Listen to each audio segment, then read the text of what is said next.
Salut tout le monde! Bienvenue à un autre épisode, ou en fait, une autre saison de C'est quoi ta spécialité? On est bien content de vous retrouver pour une troisième saison. Aujourd'hui, ça commence en force avec Dr Bessisseau, qui est un radiologiste d'intervention.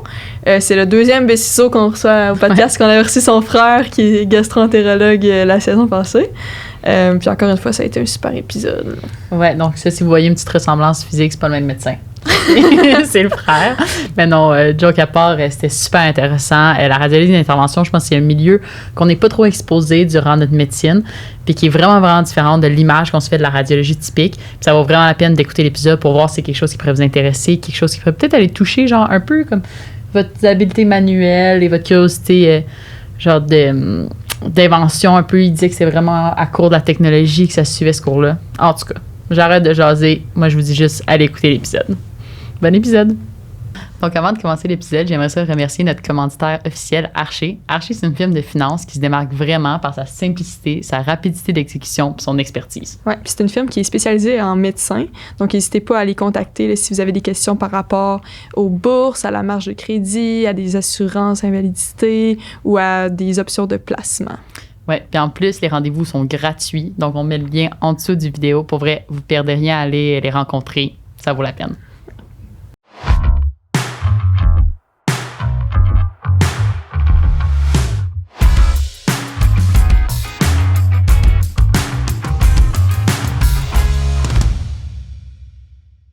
Okay, merci, Dr Bessisseau, d'avoir accepté notre invitation. Merci, ça fait plaisir. Donc, toi, t'es rentré directement du cégep, fait pré-med. Oui, c'est ça. J'ai fait un pré-med, puis je suis rentré en médecine tout de suite par la suite à McGill. C'était ça le but, ton cégep, t'étais mindé de... Oh non, pas du tout. Honnêtement, j'ai tombé par accident en médecine. J'ai un frère et une sœur qui sont médecins, fait qu'ils étaient plus vieux que moi, puis je les avais vus aller à la médecine, puis je les avais vus passer par la médecine, puis j'étais comme, je sais pas si c'est pour moi, tout ça. Fait que moi, quand je rentrais au cégep, ce qui m'intéressait, c'était plus les maths, la chimie, tout ça. Fait que je m'en allais dans une carrière d'actuariat. J'avais même appliqué en actuariat, j'avais eu mon poste, puis même, j'ai une bourse pour aller étudier. Puis c'était... Je sais pas une bonne raison pourquoi j'ai appliqué en médecine. Je pense que c'était comme un effet de masse. Tout le monde a appliqué en médecine dans mon groupe. Fait que là, j'ai dit, vous avez dit que vous aviez les notes. Puis... J'avais les notes. J'ai dit, ça a été une belle expérience. Tout le monde me disait, vas-y, applique. Puis, tu vas voir. Fait que j'avais appliqué. Puis, j'avais fait les entrevues. Je trouvais ça OK. Puis, je me suis fait accepter. Puis, j'étais vraiment surpris. Puis, après ça, j'y pensais. Puis, je me suis dit, c'est plus difficile à rentrer en médecine qu'à rentrer dans d'autres programmes. Fait que je vais rentrer en médecine, je vais faire une année. Si j'aime pas ça, je débarquerai, puis je retournerai dans l'autre. Puis j'ai fait mon BEPI, puis mon pré-med, puis je suis resté en médecine. Puis là, j'ai fait ma première année, puis j'ai vraiment, vraiment aimé ça. Okay.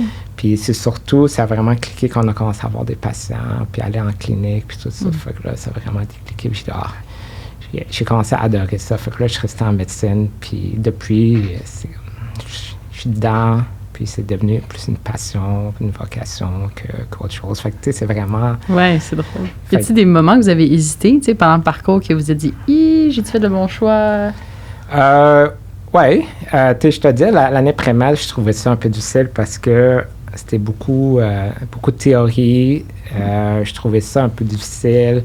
J'ai aussi switché du français à l'anglais. J'ai fait mes études pré-universitaires en français. Puis aller en anglais, je trouvais ça très, très, très difficile. J'ai eu un peu des doutes, tout ça. Mais je pense, j'aimais beaucoup le groupe avec lequel j'étais, mes groupes d'amis en médecine. Fait que ça fait une grosse, grosse différence pour moi. Puis ensuite de ça, j'ai tenu le coup jusqu'à ce qu'on commence en première année. Puis après ça, qu'on est rentré plus dans... Je me rappelle, le premier bloc de la première année, c'était plus théorique aussi. Puis après ça, tu rentres dans le cœur, puis les poumons, tout ça. Puis là, je trouvais ça super intéressant. Puis la physiologie, l'anatomie, je trouvais ça incroyable. Fait que j'ai embarqué dedans, j'ai aimé ça. Puis depuis, je suis comme à fond dedans, 100%. Fait que je trouve ça super intéressant encore, là, jusqu'à aujourd'hui. Là. Puis vu que tu avais des membres de ta famille qui étaient dans le milieu, est-ce que tu connaissais un peu les spécialités qui étaient possibles de faire? Honnêtement, non. Mes deux membres de la famille sont en plus dans le domaine de médecine interne, un en gastro, un en médecine interne générale. Et fait que je connaissais un peu la médecine interne, mais je connaissais pas bien les spécialités. Fait que je suis rentré dedans, puis moi, je suis un peu différent en termes de personnalité. Je suis un peu plus manuel, tout ça. Donc, je pensais plus à un domaine chirurgical. Puis, en rentrant, je voulais faire de l'orthopédie, ou chirurgie orthopédique, ou un chirurgien. Puis, j'ai été voir, j'ai fait un peu de shadowing, tout ça. Puis, j'ai pas vraiment aimé ça. Puis, je me suis dit, mais écoute, la seule chose que je connais d'autre, c'est la médecine interne. Fait que je me suis dit, je vais faire de la médecine interne, puis on va rentrer dans la business de la famille. Puis, mais après ça, on a eu, je me rappelle, il y avait un Dr. Stein qui est venu donner un cours d'introduction à la radiologie. Puis j'avais trouvé ça intéressant. Alors, j'ai demandé pour faire de la recherche avec. Fait que j'ai passé un été en radiologie à faire de la recherche. Puis c'est où que j'ai vraiment découvert la radiologie, que je connaissais pas du tout. Puis par accident, je suis tombé en radiologie d'intervention, puis j'ai adoré ça. Puis depuis, c'est là où j'ai vraiment décidé ce que j'allais faire. Mais c'est arrivé assez tard dans ma étude en médecine. Là. C'était pas en première année, je te dirais que c'est arrivé plus vers la 3e année que j'ai découvert la radiologie. Fait que c'était un peu différent, oui. C'était-tu très compétitif à ce moment-là, la radiologie? C'était assez compétitif, oui. C'était très compétitif. Je dois dire que maintenant, les gens ont des CV incroyables. Je fais des entrevues pour les résidents, puis je me dis des fois, je ne sais pas si j'aurais été accepté, parce que je pense que le monde font beaucoup. Mais c'était compétitif. Mais, puis, on avait quand même une bonne cohorte de gens qui voulaient rentrer en radiologie. Mais ouais, fait que c'était compétitif, mais si tu faisais ce que tu avais à faire, je pense que tout le monde qui ont appliqué, qui voulait, sont rentrés en radiologie. Fait que c'est compétitif, mais il y a beaucoup de postes quand même à travers le Québec. Fait que souvent, les gens vont trouver un poste au Québec. Puis là, une fois que vous rentrez en radiologie, vous ne pouvez pas aller directement en radiologie d'intervention. Vous devez faire radiologie générale avant. Ouais. Puis après ça, comment que vous avez trouvé ça, ce tronc commun-là un peu? C'est sûr que c'était... moi, en rentrant, j'étais un peu mindé. J'aimais beaucoup l'intervention, mais je me suis dit, avoir un open mind, pas de préavis, pas de préjugés, essaye tout. C'est comme ça qu'un peu que je suis rentré. Puis, la diagnostic, je trouve ça super intéressant. Est-ce que je ferais 100% de diagnostic? Je trouve ça difficile. Mais même maintenant, je fais à peu près 3-4 jours d'intervention, puis 1 à 2 journées de diagnostic. Puis je trouve que c'est un bon mix parce que j'ai mes journées plus occupées en intervention, ce que je fais, mon dada, ce que j'aime. Puis une journée un peu plus tranquille, parce que j'ai le temps de boire un café, de m'asseoir, de regarder des scans, lire des rayons X. Puis je trouve ça super intéressant pareil. Mais oui, fait que j'ai pas tout pris ça de mauvais côté. J'ai vraiment adoré ma résidence. J'ai appris beaucoup. Puis je pense que ça m'a aussi préparé à ce que j'allais devenir en intervention parce que une des choses qui est super intéressante en radiologie d'intervention, c'est que on s'occupe de tout le corps, puis toutes sortes de pathologies. Et avoir ce background en radiologie diagnostique, ça m'a aidé à mieux comprendre les pathologies que j'allais traiter. Parce que si tu les comprends, tu es capable de lire les images, tu es capable de lire les scans. Là, tu comprends un peu plus comment les traiter, c'est quoi la bonne façon de traiter, la bonne approche. Puis, ça m'a donné un peu ce contexte là, de background pour comprendre ce que j'allais faire dans le futur. Ouais. Ça fait du sens. Puis est-ce que quelqu'un pourrait aller là-dedans, vraiment en voulant faire juste radiologie interventionnelle, puis être moins intéressé par la radiologie diagnostique, mettons? Oui. Mais au Canada, c'est un tronc commun. Tu rentres en radiologie diagnostique, puis là, maintenant, c'est une résidence. C'est comme un R6 que tu appliques quand tu es R4, je pense. Puis là, tu peux faire c'est comme un fellowship, mais un R6. Aux États-Unis, c'est deux entrées différentes. Okay. Il y a une entrée en diagnostic, une entrée en intervention. Tu fais un tronc commun de diagnostic, mais après, je pense, la 3e année, ils vont faire plus de l'intervention, puis ils vont faire plus du diagnostic. Puis en Europe, ils ont des modèles hybrides entre les deux. Je pense que si quelqu'un m'a aidé vraiment en radiologie d'intervention, puis honnêtement, au Canada, c'est difficile d'avoir un travail qui est 100% intervention. Je connais pas de gens qui font juste l'intervention 5 jours semaine. Tu vas avoir des centres, même dans les centres académiques comme McGill, Toronto, UDM, les gens vont toujours faire 1 à 2 semaines de diagnostic. Et donc, je pense que si quelqu'un déteste la radiologie diagnostique, puis il veut faire de l'intervention, puis il pense vraiment en faire, ça ne marchera pas. Il faut que tu ailles quand même un peu. Tu vas faire ça une journée par semaine. Ça fait quand même que tu sois malheureux 1 ou 2 journées par semaine dans ta vie. C'est long, mais je pense qu'il faut que tu aimes aussi faire un peu de diagnostic pour faire de l'intervention. Ouais. Moi, je vais juste prendre un pas arrière 2 secondes. Puis pour les gens qui nous écoutent, est-ce qu'on peut expliquer c'est quoi la différence entre la radiologie d'intervention et diagnostic? Oui, c'est une bonne question parce que je ne sais même pas la réponse moi-même. Mais la radiologie d'intervention, c'est assez... c'est difficile à définir, mais la façon que je vais définir ça, c'est une spécialité où on fait des procédures minimalement invasives assistées par de l'imagerie. Puis c'est assez vague, puis ça ne veut pas dire grand-chose, mais la plupart des procédures où ce qu'on va faire, on va utiliser l'échographie, la radiographie, la fluoroscopie, c'est fait en radiologie d'intervention. Puis... plus spécifiquement, qu'est-ce que ça veut dire? Ça veut dire tous les accès veineux, des PICC lines, les cathéters de dialyse, les porte-à-cases sont maintenant mis par la radiologie, biopsie de drainage, mais aussi des choses plus complexes, des embolisations, des saignements digestifs, saignements de la rate, c'est fait en radiologie d'intervention. On fait aussi beaucoup de stents, soit en artériel, en veineux, pour des sténoses, syndrome post-thrombotique. On fait traitement de fibromes, on fait de la chimio-embolisation pour les tumeurs au foie. On est capable d'aller trouver le vaisseau qui nourrit la tumeur, injecter de la chimio directement dans la tumeur, puis bloquer le bas sanguin à la tumeur. On peut faire aussi des thermoablations. Fait que si tu as une petite tumeur au foie, je peux mettre une aiguille dedans, la brûler, puis 10 minutes plus tard, tu n'as plus de cancer, tu retournes chez toi 2 heures plus tard, puis c'est fini. Donc, c'est très vaste.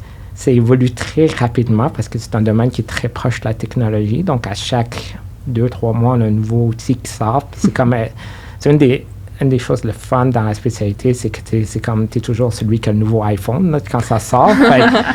C'est un peu comme ça que je le vois. Fait que, c'est une spécialité qui est difficile à définir, mais qui englobe tout ça un peu. Puis alors, de ce que j'entends, c'est beaucoup de choses, du peu d'expérience que j'ai en hôpital qui arrivent quand même vraiment souvent. Qui a vraiment besoin. Est-ce que vous avez l'impression que vous êtes un nombre suffisant pour pouvoir faire toutes ces procédures-là? Ouais, oui puis non. C'est sûr que ça évolue très vite. Puis, si je regarde ce que je faisais quand j'ai commencé ma pratique comparativement maintenant, il y a beaucoup de nouvelles procédures qu'on ne faisait pas il y a 7 ans. Puis, une nouvelle procédure, ça veut dire que tu as besoin de plus, t'en fais plus. Mais ce qui nous limite, c'est notre espace physique. On n'a pas plus de salle qu'avant. Fait que ce qui arrive, c'est qu'on travaille de plus longues heures, mais avec le même nombre de gens. Fait que, puis je pense que c'est pas soutenable. Dans le futur, ça va être difficile de garder ça comme ça. Il faut avoir plus d'espace, il faut avoir de nouvelles machines, tout ça.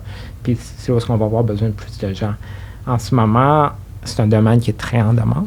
Si tu vois, surtout plus en région, parce qu'il n'y en a pas beaucoup. Et c'est aussi qu'il y a beaucoup de nouveaux salles d'enjeux qui ouvrent, tout ça. Fait que je pense qu'on n'est pas assez. On pourrait être beaucoup plus. Puis on ne traite pas ce qu'on devrait traiter. On pourrait traiter beaucoup plus de patients avec des façons moins invasives, sauver beaucoup de chirurgie. Puis on a beaucoup de patients qui sont pas traités de la façon, je te dirais, optimale ou qui sont pas traités du tout.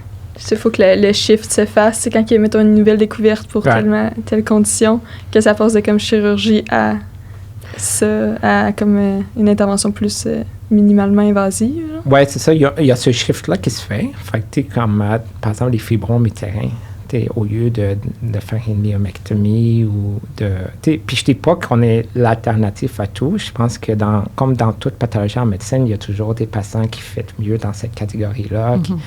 Comme si on prend l'exemple du fibrome utérin, il y a des patients qui devraient aller en chirurgie, mais aussi, je pense qu'il y a beaucoup de patients qui pourraient se faire emboliser. Fait que tu n'as pas de chirurgie, tu viens, on fait la procédure, tu repars la même journée à la maison, puis il n'y a pas d'anesthésie générale et tout cette affaire-là. Le temps de récupération est beaucoup plus court. Fait que je pense que ça, c'est une partie de ça, mais je pense qu'il y a aussi beaucoup de pathologies qui ne sont pas traitées. On parle syndrome de congestion pelvienne. On en parle très peu.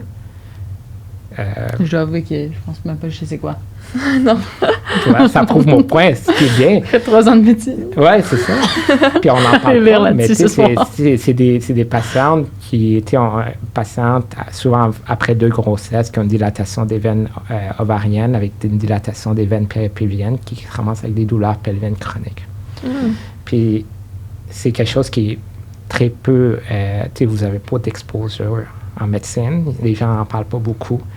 Et c'est des patients qui se ramassent souvent avec des douleurs chroniques pendant 2, 3, 4, 5 ans avant que quelqu'un fasse le diagnostic. On traite ça en 45 minutes, ils sont bien contents. Fait que, Wow, OK. c'est ça, le traitement pour syndrome post-thrombotique. C'est un peu mon dada, mais des gens qui ont des veines dilatées parce qu'ils ont une thrombophlébite, qui sont pas capables de bien marcher, puis qui font des ulcères veineux. Il y en a beaucoup. Mais la plupart de ces gens-là ne se font pas traiter, mais il y a un traitement à ça. Une recanalisation veineuse avec des stents, une endoprothèse et tout ça. Et donc, je pense qu'une partie des gens aussi, c'est pas toujours une alternative, c'est des fois savoir que ça n'existe pas, que les gens ne savent pas que ça existe. C'est un traitement qui est relativement accessible et facile à faire, sans complications et tout ça. De l'éducation à faire, de ce côté-là. Je pense qu'il y en a beaucoup à faire. Je pense que c'est un des problèmes de la radiologie, c'est qu'on a de la difficulté à... On ne contrôle pas la population.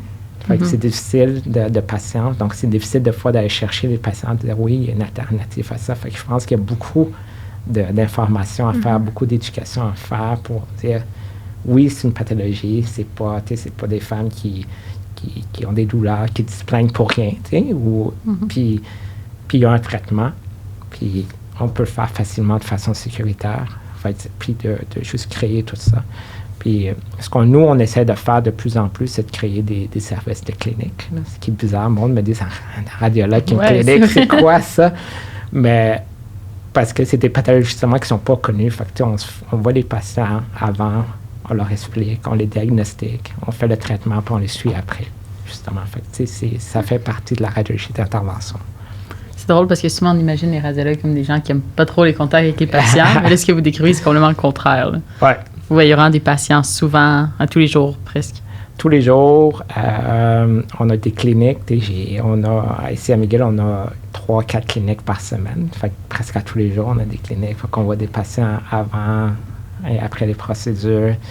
Oui, puis c'est quelque chose que, si j'aurais dit, est-ce que vous connaissez la radiologie d'intervention avant d'être arrivé à l'hôpital, tout ça, la plupart des gens ne savent pas que ça existe, ne savent pas ce qu'on fait, puis qu'est-ce qu'on peut offrir. Ouais. Pour revenir un peu comme au training, c'est combien de temps de training pour la radiologie d'intervention, mettons, après le tronc commun? C'est 1 à 2 ans, dépendamment. La plupart des gens vont faire 1 an, certaines personnes qui vont faire 2 ans. Comme tout en médecine, tout se complexifie. Et donc, maintenant, il y a des surspécialités en radiologie d'intervention. Donc, on a de l'intervention oncologique, intervention veineuse, vasculaire, et ainsi de suite. Donc, maintenant, c'est pas rare que des gens vont faire 2 ans de surspécialité en radiologie d'intervention, 1 an plus général, puis 1 an plus spécialisé dans le domaine. Mais oui, c'est ça, 1 à 2 ans. C'est quand même rapide pour justement la panoplie d'interventions qui sont possibles. Oui, puis c'est vite, puis c'est très différent parce que tu passes d'un entraînement diagnostique où tu as très peu de contacts cliniques à un milieu où c'est plus un milieu chirurgical dans le sens, où tu vois des patients, tu dois prescrire des médicaments, tu dois faire des suivis, tout ça. Donc, c'est un gros shift dans ta façon de penser, de voir les choses. Mais moi, ce que je dis tout le temps aux fellows, aux résidents que j'entraîne, c'est que la radiologie d'intervention, c'est tellement vaste, puis à chaque mois, tu vas devoir faire une nouvelle procédure que tu n'as jamais faite d'avant. Et donc, ce qu'on fait, c'est qu'on va te fournir les outils de travail pour faire des interventions de façon sécuritaire. Puis après ça, tu vas être capable de développer ta pratique. Puis, je suis en contact avec plein de fellows, puis ils m'envoient toujours des cas qui ont fait des nouveaux cas, puis c'est des trucs que même moi, j'ai jamais fait, mais ils sont capables de les faire parce que tu donnes l'outillage de base, ils sont capables, ils savent quoi faire de façon sécuritaire. Puis, Ouais. Genre, il y a des techniques de base à apprendre, puis après ça, on peut appliquer ça à plusieurs types d'interventions, puis s'adapter un peu. Ouais. Je trouve ça assez niaiseux, mais je dis, c'est comme, tu sais, quand tu vas au restaurant, quand t'es jeune, puis t'as des petits dessins, là, puis il faut que tu passes à travers un chemin pour essayer de trouver le bon chemin. Fait que c'est souvent ça, c'est que tu as un outil, puis là, il faut que tu trouves le meilleur chemin pour te rendre là pour faire le traitement. Puis c'est ça, ce qui est le fun en radiologie, c'est qu'il y a beaucoup de thinking outside the box. Ce qui est le fun. On a souvent des patients qui viennent nous voir, puis sont en dernière ligne. On a tout essayé, il n'y a rien qui fonctionne, ils nous viennent nous voir. Puis c'est une chose que j'adore en radiologie, c'est d'appeler un de mes collègues et de dire « Écoute, j'ai une idée assez folle, mais écoute-moi! » Puis là, on en discute, puis là, t'es comme « Oui, puis si tu passes par là, tu fais ça. Oui. » Puis là, tu essaies de trouver une procédure vraiment personnalisée pour un patient avec un problème spécifique. Et je pense que ça, c'est une partie très le fun de la radiologie, c'est la variabilité, puis les différentes choses que tu peux essayer de faire, ouais. Le problem solving. Exactement. Puis est-ce que tu as un organe ou une procédure que tu t'es sous-spécialisé justement ou que tu aimes juste plus faire? Moi, je me suis surspécialisé en 2 choses. Je fais beaucoup de foie non oncologique, fait que tout ce qui est plus hypertension portale, les TIPS, les recanalisations de la veine porte chez les patients cirrhotiques et tout ce qui est plus biliaire complexe, les extractions de calcul. Et au niveau des jambes, je m'occupe beaucoup de tout ce qui est veineux, syndrome de post-thrombotique ou thrombose aiguë pour aller chercher le caillot. Parce que si le patient fait une thrombophobite profonde, extensive, on peut aller juste enlever le caillot de sang. Puis là, la jambe revient à sa grosseur, le caillot est parti. Ils sont quand même anticoagulés, mais il y a une amélioration qui se fait à l'intérieur de... Ça prend 45 minutes à faire. Puis au début, à la fin de la procédure, tu vois la jambe passer de ça à ça. Puis la douleur qui part. Ça doit être satisfaisant à voir. Oui. Fait que ça, mais aussi beaucoup le veineux chronique, les syndromes post-thrombotiques et tout ça. Ça, j'en fais aussi pas mal aussi. OK. Vous avez parlé un peu tantôt de certaines procédures, puis je trouvais que ça ressemble un petit peu à la chirurgie vasculaire. Oui. Qu'est-ce que vous auriez à dire pour comme les gens pour dire de venir faire chirurgie d'intervention puis pas les autres types de chirurgie? Radiologie d'intervention, je veux dire. Par rapport à la chirurgie vasculaire? Ou n'importe quel autre type de chirurgie. Juste pourquoi c'est mieux pour vous? Pourquoi c'est mieux? Je pense que c'est une question de goût, premièrement, mais ce que j'aime en radiologie d'intervention, c'est que c'est très variable. Comme aujourd'hui, j'étais en salle. Le premier cas, c'est une patiente qui avait un cancer rectal qui saignait. Fait qu'on a été embolisé une des artères rectales. Ensuite de ça, on avait un patient qui avait une tumeur au foie. Fait qu'on est rentré dans le foie, on a trouvé la masse, on a mis de la chimio dedans directement, puis on l'a embolisé. Après ça, j'ai un patient qui avait une obstruction au rein. Fait qu'on a mis une néphrostomie pour aller déverser l'urine à l'extérieur. Patient palliatif qui avait besoin d'un drain d'acide tunnelisé pour des douleurs chroniques. C'est un peu... Puis là, j'ai fait biopsie, puis j'ai fait ça. Fait que c'est très variable, on touche un peu tous les organes. C'est ce que je trouve super intéressant. Puis ce que j'aime, c'est qu'on a une belle variété d'interventions qui partent de 10 minutes à 5 heures. On peut faire plein de petits cas, 10 minutes, ou tu peux faire des cas un peu plus complexes. Puis je trouve ça le fun d'avoir des mix un peu des deux. C'est le fun de faire un cas de 2 heures, puis après ça, faire un cas de 10 minutes. Puis, ça, je trouve ça super intéressant. Fait que c'est ça, je te dirais, la grosse différence entre la chirurgie puis ça. C'est sûr qu'avec la chirurgie vasculaire, il y a beaucoup de overlap. Puis c'est un peu un continuum, mais eux autres vont s'occuper plus des structures vasculaires. Ce que nous aussi, on peut faire. Mais nous, on va faire tout le reste aussi. On va faire les reins, on va faire les voies biliaires, on va faire l'oncologie, tout ça. Fait que c'est ça la grosse différence. Ouais. Est-ce que ça arrive souvent que ça passe de vous, mettons, à une chirurgie, soit parce que finalement c'était une chirurgie qui était plus appropriée ou bien qu'il y a des complications? Non, je te dirais que c'est plus l'inverse. On voit... la médecine c'est beaucoup plus, c'est très encadré. Fait que on a des trajectoires de patients. Fait que on a un patient qui vient avec une tumeur au foie de telle grosseur, mais ça s'en va en chirurgie. Mais en bas de 3 cm, ça s'en vient pour qu'on le brûle. Fait que ça, c'est bien organisé. Puis en termes de complications, c'est plus d'habitude l'inverse. C'est que, Puis, tu sais, ça va dans les deux sens. Des fois, je vais faire une intervention, puis je vais avoir une complication, puis il faut que j'appelle un collègue chirurgien, puis dire, écoute, complication que tu peux la régler. Mais la plupart des cas, c'est l'inverse, c'est que les gens vont avoir une chirurgie, puis ils vont avoir une complication, soit une fuite biliaire, ou un saignement, ou une thrombose. Et nous autres, on va aller justement les aider à régler ce problème-là. Fait que ça se fait plus dans l'autre sens. OK. Ouais. Intéressant. Ouais. Y a-t-il quelque chose que t'aimes moins de ton travail, mettons?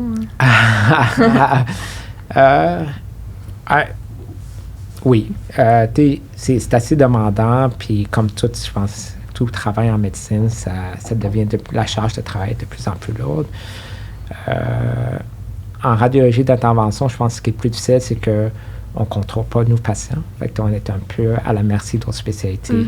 Fait que, le gynécologue va nous envoyer des patients, le chirurgien va nous envoyer des patients, mais on n'a pas nos patients à nous, ce que je trouve très difficile parce que tu ne contrôles pas un peu tes patients. Puis des fois, quand tu veux prendre des décisions sur le traitement des patients, il faut toujours que tu vérifies avec le médecin traitant. Fait que je trouve ça un peu difficile des fois d'être en milieu de procédure, puis là, il faut que tu appelles quelqu'un et dire « OK, c'est-tu correct si je deviens plus agressif, puis je fasse ça? » Puis, fait que ça, je trouve ça un peu plus difficile. Fait que vous êtes tout le temps sur une job de consultant? Souvent. C'est en train de changer beaucoup, où ce qu'on commence à avoir nos propres patients, mais la plupart de nos patients, on est des consultants. Parce qu'on va faire une procédure, puis on les renvoie là. Ça m'étonne quand même. Je pensais que vous aviez qu'une fois que c'était référé, ça devenait vos patients. Je savais pas tant. C'est une mentalité qui doit changer. Fait que, parce qu'on vient plus du volet de la radiologie, c'est comme ça que ça fonctionne en radiologie. T'envoies un patient pour un scan, je fais le scan, je le lis, puis je t'envoie le rapport. Puis c'est un peu la même mentalité qui suit avec la radiologie d'intervention, où on a des patients qui viennent pour une néphrostomie, mais oups, je trouve quelque chose, c'est pas vraiment ton patient avant d'escalader. Il faut que tu demandes à quelqu'un d'autre. OK, je pense que c'est la bonne chose. Puis la plupart du temps, on va dire, oui, je te fais confiance, vas-y, mais ça reste que faut toujours que tu ailles chercher cet avis-là. Avec les cliniques qui s'en viennent, tout ça, c'est en train de changer parce que souvent, ils vont nous référer le patient. Je vais voir le patient avant, je vais discuter du traitement avec le patient, les différentes options.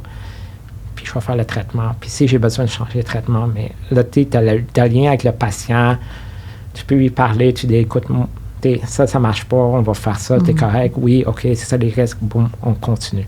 Fait que ça, c'est en train de changer, mais je te dirais que ça, c'est une partie assez difficile de ma job, parce que des fois, tu as toujours comme une main pris en arrière, faut que tu attendes une autre personne, ouais. Puis aussi d'avoir, aussi peu de temps justement pour connecter avec les patients, c'est quand même un bon challenge, là, j'ai l'impression. Oui, puis c'est drôle parce que, justement, ce matin, j'y ai pensé. On n'a pas beaucoup de temps pour connecter avec les patients, mais on a un contact très intime avec les patients parce que 99% des procédures qu'on fait, on ne les fait pas sous anesthésie générale. On les fait avec sédation ou avec anesthésie locale. Fait que les patients sont réveillés. Fait que souvent, on va leur parler durant les procédures. Ah ouais? Ouais. Fait que c'est intéressant. T'imagines, tu te fais brûler une tumeur dans le foie, puis t'es en train de parler, de tes enfants, puis de leurs grands-enfants. Je me rappellerai toujours d'un cas d'un gars qui est tombé de son escalier, puis il y avait un saignement au niveau de la rate. Puis je rentre le soir pour l'emboliser, puis il y avait une game des Canadiens, puis il me dit, écoute, tu peux-tu mettre la game? Je suis comme, OK. Fait qu'on met la game des Canadiens, puis on commence à jaser de la game des Canadiens. Puis je suis comme, OK, arrête de respirer une seconde, il faut juste que je fasse une petite affaire. OK, là, on jasait de la game pendant qu'il se passait. Fait que, ça fait que tu as un contact un peu plus intime avec les patients durant les procédures. Puis souvent, plus au niveau oncologique, souvent les patients vont, le stress, quand le stress casse, au début, ils sont stressés. En plein milieu de procédure, ils ont souvent un point où le stress va casser. Ils deviennent plus détendus, puis ils commencent à te parler, puis tu ressens vraiment leur impression, comment ils vivent le cancer. Je trouve ça vraiment, vraiment spécial comme interaction qu'on a. Mais c'est sûr qu'on a une interaction assez courte. On les voit un peu avant, un peu après. Mais en même temps, c'est vraiment intéressant parce que vous avez des discussions hors que la médecine. J'ai l'impression que les patients, parce que dans le contexte, tu es en train de te faire une opération, tu ne veux pas nécessairement en train de parler de tes maladies. Fait que j'ai jamais vu ça ailleurs en médecine, que les gens ont juste des discussions sur d'autres sujets, pendant 4 heures. Oui. Mais ça dépend du patient. On a des patients qui sont super informés, qui vont rentrer, puis quand tu rentres dans une salle de radiologie, nous, on travaille, on ne regarde pas le patient, on regarde notre écran où on voit l'imagerie. Alors, souvent, les patients sont capables de le voir. Puis, on a des patients qui vont dire « Ah, OK, t'es rendu où? T'es dans telle artère, c'est tout ça? » T'es comme « Oui. » Puis là, « Oui, regarde, je m'en vais là. » Puis là, fait que t'as des patients qui veulent tout comprendre au niveau médical. Puis, il y en a d'autres, c'est l'inverse. Ils veulent juste parler d'autres choses. Sont comme, écoute, ils vont parler de leur voyage, puis de ce qu'ils ont fait. Puis souvent, je trouve ça super intéressant de connaître les patients. Il y a beaucoup de gens qui ont beaucoup de vécu. Ils vont me dire, ah, tu sais, moi, j'ai fait ça quand tel job, puis j'ai grandi comme ça. Puis tu apprends tellement de choses avec ces gens-là. Puis ils sont là, ils n'ont rien à faire. Fait que ils jasent. C'est le fun. C'est clair. Souvent, on ne prend pas assez le temps, là, justement, de faire ça là, dans le... Ouais. Le day-to-day, là. Non, puis tu serais étonné de voir la compréhension des patients de la maladie. Souvent, ils ne comprennent pas forcément pourquoi on fait des chimio-embolisations. Puis le patient dit, ouais, mais dis-moi, mon cancer, il vient d'où? Puis pourquoi c'est arrivé? Mais c'est des questions qu'ils ne poseraient jamais en clinique parce qu'ils voient que c'est occupé. Tu rentres, OK, oui, tu as un cancer, on va essayer ça. OK, docteur, puis ils partent. Mais quand ils sont là, puis tu as 2 heures avec eux, ils vont me dire, ah, OK, mais tu sais, pourquoi j'ai eu ça? Sais-tu pourquoi? Ou c'est quoi les différents traitements? Puis tout ça. Puis tu t'en vas-tu pas mal? Puis c'est quoi qui va arriver dans le futur? Fait que tu vas chercher un peu plus, tu comprends un peu plus ils sont où dans le processus de la maladie, puis qu'est-ce qu'ils veulent aller chercher. C'est une opportunité de discussion. Oui, puis eux autres, pour eux, de poser des questions parce que, ils ont le temps, ils sont là. C'est sûr que des fois, ils sont sédationnés, fait qu'ils dorment, puis ils sont sur Versed, mais la plupart du temps, ils sont assez là pour pouvoir nous parler, fait que je trouve ça super intéressant. Ça va tellement changer la perception de la radiologie qu'ils ne changent jamais à des patients et tout, là. C'est bon. Tantôt aussi, vous avez dit qu'il y a quelqu'un qui avait un truc pour la rate, vous a appelé, vous êtes rentré. Puis moi, je me demandais à quelle fréquence vous êtes appelé, comment vous trouvez qu'il est votre style, vie, personnel, travail. Est-ce que vous pensez que c'est bien balancé? Non? La garde, je ne te mentirais pas, c'est quand même assez occupé. Justement parce qu'on fait de plus en plus de procédures. On va faire sur la garde, ce qui nous tient occupé, c'est beaucoup d'embolisation. Fait que tout le saignement digestif, la trauma, juste saignement parce qu'il y a des gens sur l'héparine. On va faire aussi tout ce qui est les patients septiques, les néphrostomies, les drains biliaires. Puis là, on fait maintenant des embolies pulmonaires massives. Et donc, il faut qu'on a beaucoup. Fait que c'est souvent occupé, mais je te dirais que work balance, c'est pas mal. C'est pas si pire. C'est souvent des procédures de 1 à 2 heures. Fait que tu rentres, tu es là pendant 1 à 2 heures, puis là, tu peux retourner. Puis des fois, tu en as 2, 3. Mais la plupart du temps, je trouve ça très mal. C'est qualité de vie, je pense que c'est bien. C'est occupé. Je te dirais pas que c'est pas occupé. Les gardes sont occupés. Mais puisque c'est des courte procédure, tu es capable d'aller faire la procédure, tu repars. Puis l'avantage qu'on a aussi avec les domaines chirurgicaux, c'est qu'en chirurgie, tu as la salle d'op. Fait que tu as une priorité. Tu mets ta priorité, tu te fais appeler quand la salle d'op est libre pour ton cas. Fait que quand ça arrive. Nous autres, on est les seuls qui utilisent notre salle d'angio. Fait que c'est facile pour moi de dire, OK, il faut que je rentre, je vais être là dans 45 minutes, je vais venir faire le cas. Fait que préparer la salle. C'est ça. Fait que ça me permet de planifier des fois ma journée, de dire, OK, mais je vais aller faire ça, puis j'ai le temps d'aller faire mon épicerie, puis je vais rentrer faire un cas 2, puis après ça, je vais pouvoir retourner à la maison souper, puis fait que tu es capable d'un peu plus jouer avec ton horaire. Fait que je trouve ça assez flexible, ce que je pense est essentiel pour la vie personnelle en dehors de la médecine. Puis vous êtes de garde combien de fois par mois, vous diriez? On est environ de garde, je te dirais, 1 sur 5, 1 semaine sur 5. OK. Fait que c'est pas super. On fait aussi de la garde de backup parce qu'on est un centre de trauma. On couvre, quand on est de garde, à savoir pourquoi c'est occupé, mais ça c'est local. À McGill, on couvre le Glen, le Général, le Children puis le Jewish. Fait que ça peut être assez occupé. Mais on est toujours 2 de garde. Fait que si tu es très occupé, tu as toujours quelqu'un qui peut venir en backup. Fait que à cause de ça, on en fait un peu plus, mais nos gardes sont moins occupés. Fait que ça balance un peu. Fait que je trouve qu'on a une belle balance avec ça. Ouais. C'est fun de savoir qu'il y a quelqu'un d'autre. Si à un moment donné, ça déborde, que t'es pas pris tout seul avec tout ça. Non, c'est ça. Puis, moi, je trouve ça super le fun parce que, t'as quelqu'un, si jamais t'es très occupé puis il y a 2 urgences, t'as pas besoin de rusher un cas en bon français pour aller faire un autre cas. Puis 2, si tu as besoin, si tu as un cas un peu difficile, qui a besoin d'une deuxième opinion, tu as toujours quelqu'un qui est disponible. C'est ça que maintenant, avec les cell phones, tout ça, tu peux juste texter quelqu'un, puis souvent, les gens vont te répondre, mais c'est le fun de savoir qu'il y a quelqu'un de disponible. Si jamais tu es dans le trouble, puis tu as besoin de l'aide de quelqu'un, tu peux juste avoir. Fait que ça, je trouve ça super intéressant. Ça enlève la pression un peu, là. Ouais.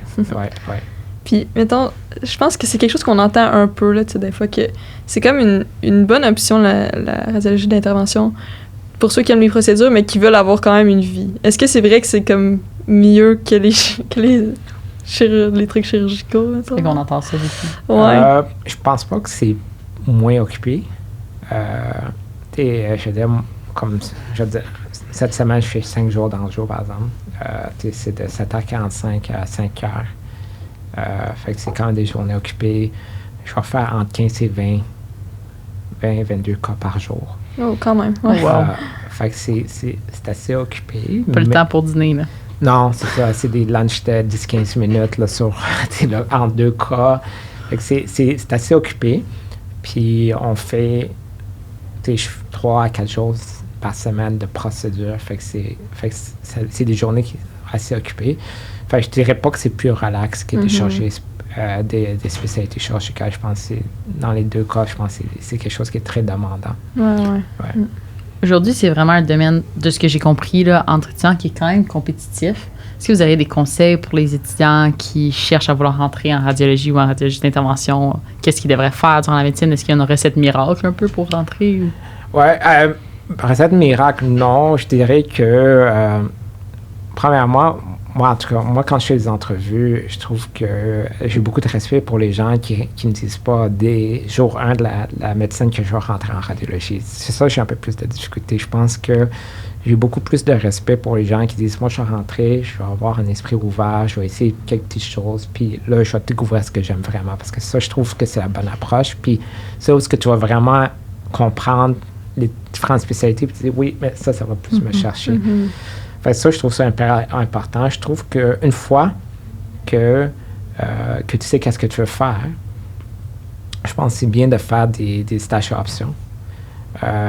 Malheureusement, je trouve qu'il y a beaucoup de gens qui font des stages à option très courts maintenant, de 2 semaines. Ce que je trouve extrêmement difficile. Parce que dans leur tête, je pense que les gens se disent, ah, mais tu sais, je vais rencontrer plus de gens, fait qu'ils vont me connaître. Mais la réalité, c'est que en 2 semaines, dans un hôpital, vous le savez, tu sais même pas où la porte de sortie, les toilettes. Fait que pour nous, c'est la même chose. Tu rentres, on ne voit pas les étudiants, ceux-là qui sont 2 semaines, tu les connais à peine, puis ils sont déjà partis. Fait que je trouve que des stages de 3-4 semaines, c'est beaucoup mieux. Parce que là, les gens sont capables de te connaître, capables de comprendre la spécialité.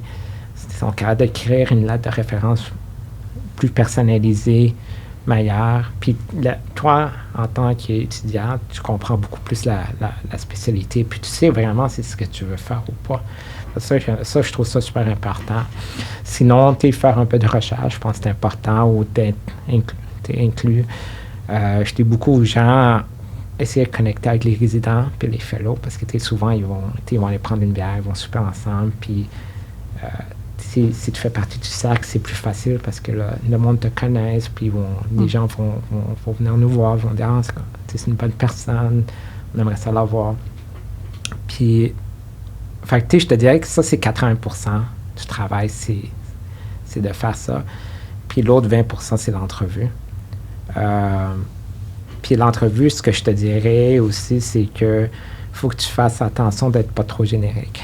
Parce que quand tu fais 40, on fait 20 entrevues par jour, puis quand les gens...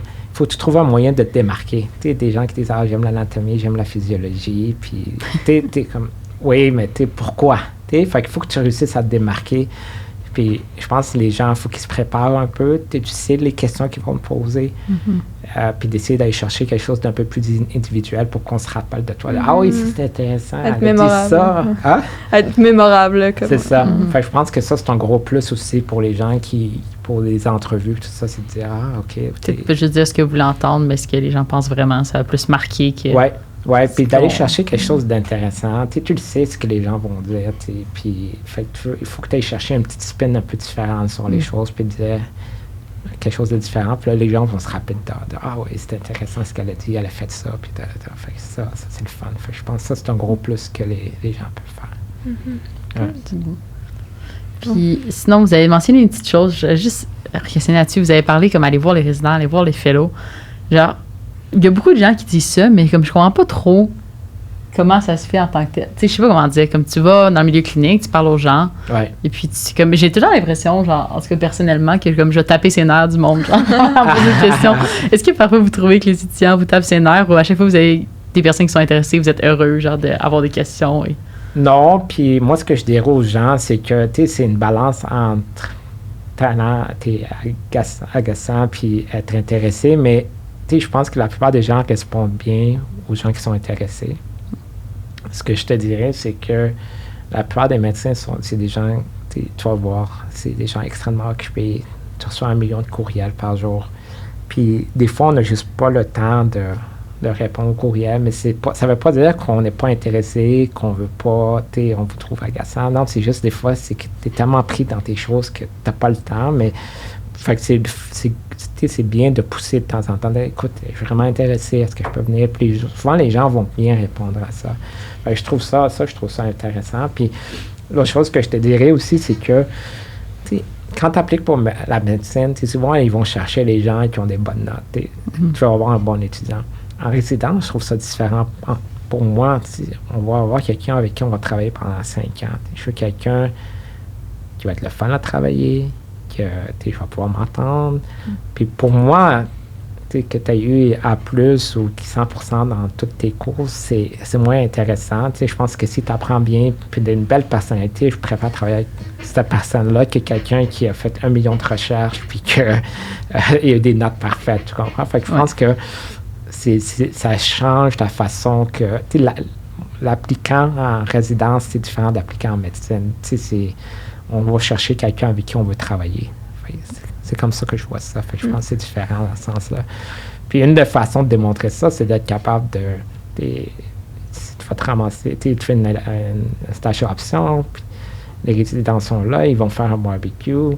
C'est pas mauvais de dire, ça me dérange pas si je viens. Puis là, tu vas pouvoir les rencontrer. Puis souvent, les gens sont ouverts à ça, puis ça va être le fun. Puis ça va donner aussi un sens de est-ce que c'est vraiment le milieu que j'aime, que je veux grandir, que je veux travailler dedans. C'est vrai, c'est nos futurs collègues aussi. C'est ça, c'est très important. Puis c'est aussi, les gens autour d'un barbecue, autour d'une bière, vont être capables de dire plus la vérité. C'est moins scripté, c'est moins... Il n'y a pas les staffs pas loin des fois. C'est ça. Fait que je trouve ça c'est super important pour savoir, c'est-tu vraiment ce que je veux faire. Ça, je trouve ça super important. Voir les dessous de la couleur.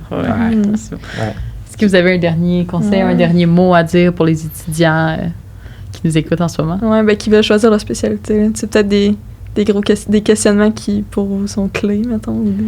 Moi, je pense, honnêtement, avoir un esprit ouvert, c'est super important. Le meilleur conseil que je peux donner à tout le monde, c'est essayer d'essayer un peu toutes les différentes spécialités, de te dire, la chirurgie, c'est quelque chose qui m'intéresse, la radiologie, c'est quelque chose qui m'intéresse, la médecine interne, c'est quelque chose qui m'intéresse, et ainsi de suite. Donc, je pense que ça, c'est super, super important à faire. L'autre chose, c'est que je dirais, en plus d'essayer, c'est de faire un peu de recherche, rencontrer les gens, voir s'ils ont quelque chose d'intéressant, si c'est un domaine qu'ils aiment. Puis l'autre chose que je dirais qui est super important, c'est choisissez pas une spécialité à cause des cas cool. C'est important. Ça a l'air fou. Parce que, si tu parles à n'importe quelle spécialité, ils vont tous faire des cas incroyables, mais ça reste que 95% de ton travail, ça va être le bread and butter. Fait qu'il faut que tu aimes le bread and butter. Fait que quand tu fais une rotation, essaie de passer du temps à regarder les cas ordinaires, puis dire, écoute, moi j'aime ça ou j'aime pas ça. Parce que si tu vas juste voir les cas intéressants, ça se peut que tu te fasses un peu avoir par le charme de ces cas-là, parce que toutes les spécialités ont des cas super. Écoute, la pathologie, moi je suis pas capable de regarder un microscope, mais des fois ils ont des tumeurs super intéressantes. C'est comme, oh wow, cool, tout ça, mais le day-to-day est très différent. Fait essayer de faire le day-to-day. Puis si tu aimes le day-to-day, puis tu aimes la spécialité, tu vas être correct, tu vas être content dans n'importe quel choix que tu fais. Merci beaucoup. Ouais, c'est des bons conseils. On va essayer d'appliquer ça. Merci La de prochaine m'avoir. année. Ça fait un plaisir de vous recevoir. Merci de m'avoir reçu. Puis j'espère que les gens vont vouloir venir en radiologie d'intervention. Si les gens veulent venir, ils sont toujours la bienvenue. Ils peuvent juste venir dans la salle d'Anjou, puis on va prendre soin de vous. Il n'y a pas de souci. Parfait. Je pense que tu l'as bien vendu. Good. Merci.